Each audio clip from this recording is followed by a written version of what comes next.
Yuk kita uji seberapa kenalkah kita dengan Al-Quran. Surah apakah yang terpanjang? Jawabnya adalah Al-Baqarah. Surah apakah yang terpendek? Surah Al-Kautsar. Minuman apakah yang paling banyak diisyaratkan disebut dalam Al-Quran? Jawabnya susu. Makanan apakah yang paling banyak diisyaratkan dalam Al-Quran? Jawabannya madu. Ayat apakah yang paling agung dalam Al-Quran? Ayat kursi. Surah apakah yang paling agung dalam Al-Quran? Surah Al-Fatihah. Ayat apakah yang paling panjang dalam Al-Quran? Jawabannya adalah ayat tentang hutang di surah Al-Baqarah ayat 282. Ayat apakah yang paling pendek? Yaitu ayat 64 dari surah Ar-Rahman, mudhamatan.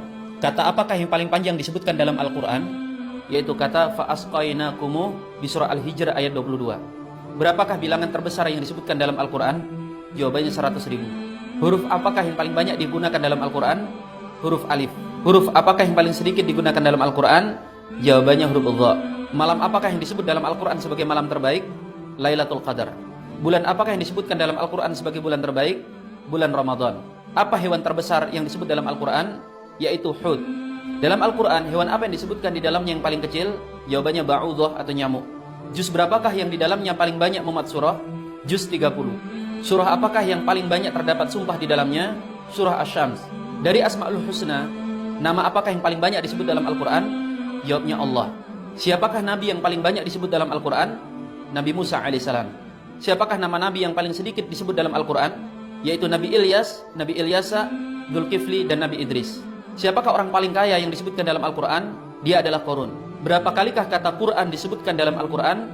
Sebanyak 70 kali. Berapakah jumlah surah dalam Al-Quran? 114 surah. Berapakah jumlah ayat dalam Al-Quran? Ibnu Abbas berpendapat 6.616 ayat. Uqbah ibn Nafi' berpendapat ayatnya 6.217. Syaibah ibn Utsman berpendapat 6.214 ayat. Az-Zamakhsyari berpendapat 6.666 ayat. Sedangkan ahli Kufah berpendapat jumlah ayat Al-Quran 6.236 ayat. Jika dari semua fakta atau dari sebagian besarnya antum mengetahuinya, berarti antum adalah orang yang istimewa yang sangat akrab dengan Al-Quran. Jika antum hanya mengetahui sebagian saja dari fakta yang disebutkan, mungkin alangkah baiknya antum mulai menyisihkan waktu agar bisa lebih akrab dengan Al-Quran. Dan jika ternyata antum hanya mengetahui sebagian kecil dari fakta yang disebutkan, beristighfarlah. Manfaatkan waktu dan kesempatan yang masih ada. Segera kembali kepada Al-Quran sebelum semuanya terlambat.